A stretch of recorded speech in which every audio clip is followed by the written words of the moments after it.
Alright guys, welcome back to another Opera Omnia video where I wanted to make this video sharing a pretty awesome moment. I have finally completed a crystal color, which is the white crystal passives. Now, for those who may not know, basically what this is that you have all of the crystal colors that, depending on which character they are, will have a specific crystal color. Now, with that, you are able to unlock some pretty interesting passes. Some of these passes can be pretty beneficial for the character, but at the same time, there's also going to be some cons to that specific passive as well. And sometimes those cons can actually be a benefit as well, depending on the type of character, or depending on the type of character that you are building, that you are trying to choose with which passives you're able to choose. And thankfully, though, even though there is a max limit of 3 passives for the crystal colors, you can mix and match, and you can do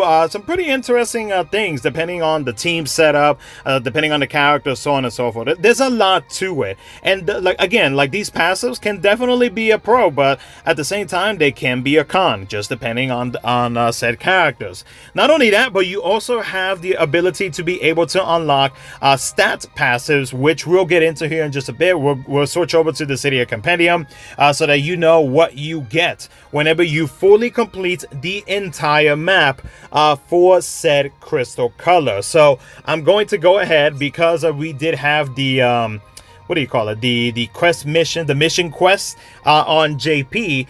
One of the rewards was getting the 500 rainbow brilliance points, which is what you need to be able to unlock all of the stuff. So let's go ahead and collect that now, because I was short 300 from being able to unlock the final node to fully complete my white crystal map.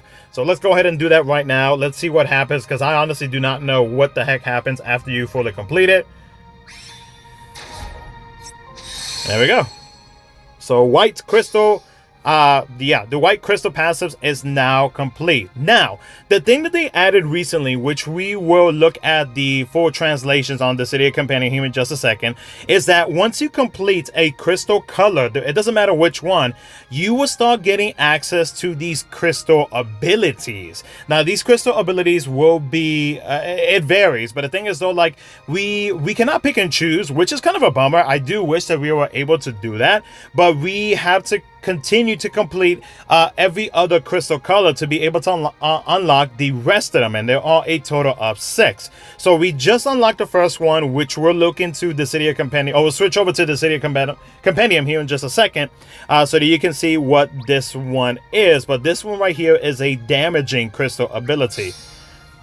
So let's go ahead. And as you can see, the option, now we have a new icon on the bottom of our screen, which allows us to be able to use this crystal ability, which is pretty awesome. And you can pick and choose which one that you want to. Actually, no, I think you might be able to use either of the 2 if you really wanted to, or you can use both of them. I'm not too sure, since nobody on the JP side has access or has fully completed more than one crystal color. We won't know until that, I guess, until that actually happens in the future. But hey, it might have already been mentioned in translations from the OP whenever this was first introduced. I'm not entirely sure. But regardless, though, we finally completed it. Does the map change a little bit? No, it does not. As you can see, there's like waves or something like that, whatever, like an aura coming out of the white crystal. So I'm not sure which crystal color I'm going to be focusing on next. I have thrown some brilliance points here and there, like on the red, the blue, the green, and the purple. The yellow one I have not touched whatsoever, so I'm not sure which one I'm going to work on next. I might just go for green, but I don't know. I have to see the list of characters, which ones would benefit me more, which ones would I be using a whole lot in the future. It's really hard to say, and I took a chance with the white one, which was actually really good timing, because last month we did have like, what, 3 or 4 characters that got reworks that were white crystal. So I got lucky on that one, but hopefully in the future, maybe a certain FF14 character by the name of Thancred, maybe he'll get a rework, and since he is white crystal, then I'll be good to go, because he'll have all the stat increases. I'll be able to pick and choose which crystal pass masters I want to give them, etc., etc. So, but anyways, though, now that that is fully unlocked, let's go ahead and switch over to the Cydia Compendium, and we'll take a look at the 6 crystal abilities that you are able to unlock as you continue to unlock each of these crystals.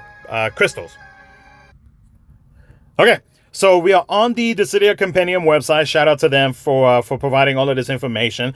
So the first one that we unlock is going to be Crystal Ability Attack 1. So after you use this, this deals, from what I can tell, it looks like it deals 3 HP attacks. So the first one is an 8-hit random target magic braid plus an AoE HP split attack. It ignores defense and buffs with an HP damage cap up to 9,999. So you can potentially deal some pretty hefty damage.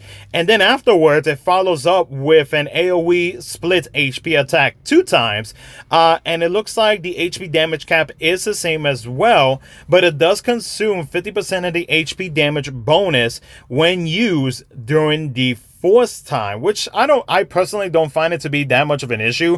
I mean, if you are able to get to 999 pretty quick and you still have the ability to be able to continue increasing it very fast, then I don't really see that being too much of an issue. The next one, which is, let's say if I completed the green crystal map, we get Crystal Ability Defense 1. So with this, it grants the Crystal Ability Defense 1 on the party for 1 turn. Now with this makes it so that you cannot act, be buffed or debuffed. The Brave cannot change and the HP cannot change at all. So basically, it's almost like you become invincible for 1 turn, which is pretty cool. Afterwards, we get Crystal Ability Special 1, which this buff is granted on the turn holder for 2 turns, and then replace the next 3 turns of selected ally with yourself. Oh, okay. So with this, it has instant turn rates for buff duration for your ability use, and it sets and retains the EX recast gauge to 100% while active. Next one is Crystal Ability Special 2. It grants the Crystal Ability Special 2 on the party for 2 turns. It revives party, including KO and even in 6 Warrior Quests, by 100% of individuals' max HP. It heals the party's HP by 100% of individuals' max HP, and increases the party's Brave by 100% of individuals' max Brave. So basically, you're going to be like fully like ready to kick some ass. That's pretty much what that means. Crystal Ability Defense 2 is the next one, and with this one, it grants the buff on the turn holder. Well, technically, it's not like a buff; it's kind of like an invisible buff on the turn holder for 3 turns. This nullifies Brave damage and reflects 300% back to the enemy. Same for HP damage. It has HP damage down by 50%. Oh, okay, so it reduces HP damage by 50%. So this right here is like a tank passive, except that if you play Yu-Gi-Oh, this is literally Mirror Force. Like, not 100%, because I think Mirror Force does reflect everything, or the total amount of damage, but this is, like, close enough. Or maybe more, I don't know. But this is very similar to Mirror Force, if you have played Yu-Gi-Oh. And then the final one, which is Crystal Ability Attack 2. It deals a magic HP damage to the group based on 20% of the individual's max HP. It doesn't consume Brave, with the Brave damage cap up by 999%. Okay, cool. Not too bad. Celebrate mom with the safe watches. I already got my mama a gift. Anyways, so yeah. With that being said, though, like, yeah, there is some pretty interesting crystal abilities that you can use, which is pretty awesome. So I guess eventually, whenever I'm able to unlock the second one, that I'll probably do a similar video to this in the future. But I wanted to share with you guys what happens whenever you fully unlock a crystal map for whatever color it is that you are working on. So I'm probably going to upload a run maybe later today, or if not, maybe I'll probably upload a YouTube shorts showing off what this crystal attack looks like for those who may not have seen it already. So I'll do that at some point later today, or maybe I'll include it with a gameplay, because I have yet to do a gameplay for Aerith, Rosa, and Jill, who just got their first level 50. So, but yeah, guys, let me know what you guys think down in the comment section below. Hope you guys enjoyed the video. Thank you so much for watching. I'll catch you guys in the next one.